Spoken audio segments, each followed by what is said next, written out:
Donc chez Terre Atlantique, les jachères mellifères, c'est pas nouveau. Ça fait une dizaine d'années qu'on en implante avec nos agriculteurs dans le cadre de nos chartes spécifiques blé. Donc par exemple la charte Lu-Harmonie ou la marque Harris.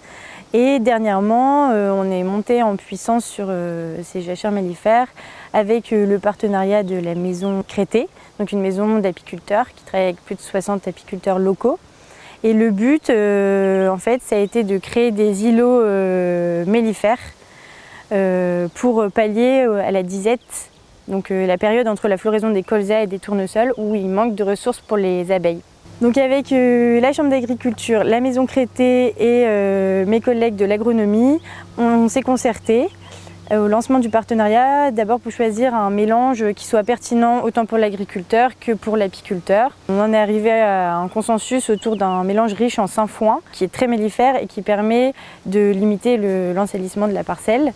Et donc on retrouve aussi dans le mélange d'autres espèces mellifères comme le mélilot, le trèfle blanc, le trèfle violet, la luzerne. On a essayé de développer des mélanges pluriannuels de manière à ce que les apiculteurs disposent d'îlots sédentaires et qu'ils aient moins à se déplacer d'une année à l'autre et que les jachères perdurent 3-4 ans au moins sur la parcelle.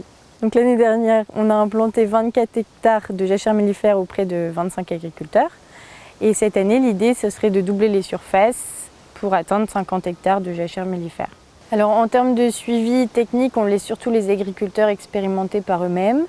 On cartographie les parcelles, on enregistre les itinéraires techniques en termes de date de semis, composition du mélange. Et puis on fait des visites de parcelles, on met en réseau les agriculteurs à travers des WhatsApp par exemple. Et on incite vraiment à l'échange et au partage de connaissances. Alors l'objectif à terme, ce serait de valoriser toute cette acquisition de références en réunissant les agriculteurs et l'expé chez nous pour mutualiser ces données.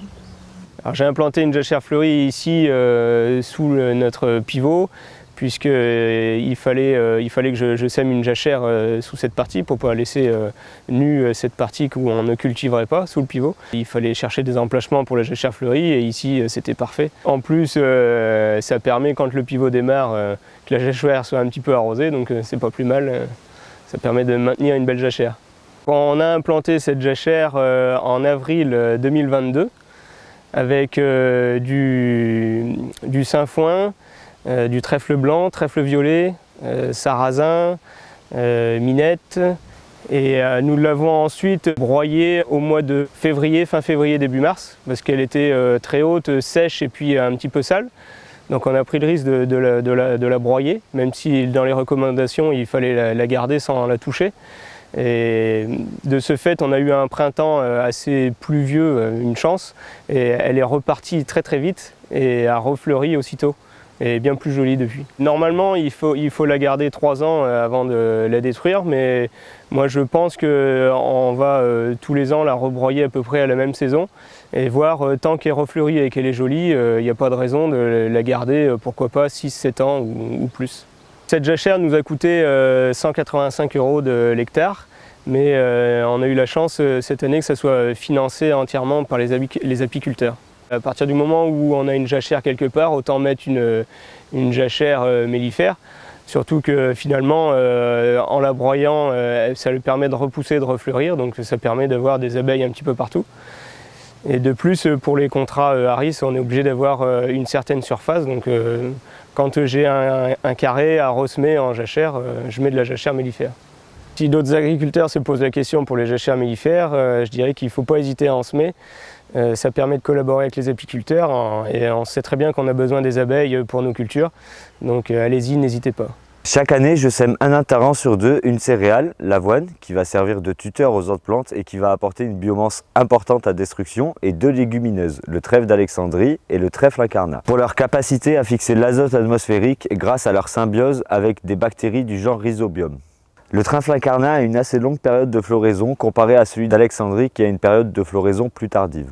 ce qui permet aux abeilles et autres butineurs d'avoir un maximum de ressources alimentaires à butiner au printemps, au moment où l'agriculture a plutôt tendance à faire disparaître toutes les fleurs par des tontes et désherbages parfois intensifs. Pour les semis, nous préparons nos sols en juillet-août. 2 passages de déchômeurs, un passage de herse rotatif pour préparer le lit de semences. Nous essayons toujours de semer entre la mi-août jusqu'à fin septembre. C'est la période idéale car elle est accolée aux vendanges et généralement le temps permet d'avoir une levée optimale des graines. Nous semons les engrais verts à la volée avec un montage maison d'un vieux semoir sur rouleau paquaire. En semant à cette période, nous maximisons la levée avant la période végétative hivernale. L'activité des ruches n'en sera que plus intense au printemps grâce aux diverses ressources accessibles naturellement et ou grâce aux semis. En moyenne, le coût des semences est de 60 à 80 € par hectare. Nous détruisons les semis avec un rouleau hacheur fait maison. Généralement, la période de destruction est de mi-mai à début juin. Cela nous permet de créer un paillage au sol. Ce paillage a la capacité d'empêcher une grande part de repousse d'adventice pendant l'été. Il permet également de garder de la fraîcheur dans mes sols, de mettre en place un cycle pluriannuel de dégradation des matières organiques, entraînant une activité biologique des sols plus importante.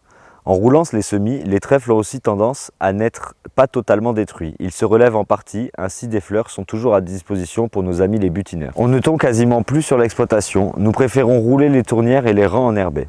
Si les tournières, les bordures de bois, les haies, les fossés ont besoin d'un rafraîchissement, nous préférons le faire en hiver lorsque l'activité des insectes est au plus bas. Ainsi, il y a toujours des plantes et des fleurs de saison accessibles aux butineurs. Il est nécessaire de faire mieux que nos anciens et d'offrir un écosystème riche à nos abeilles.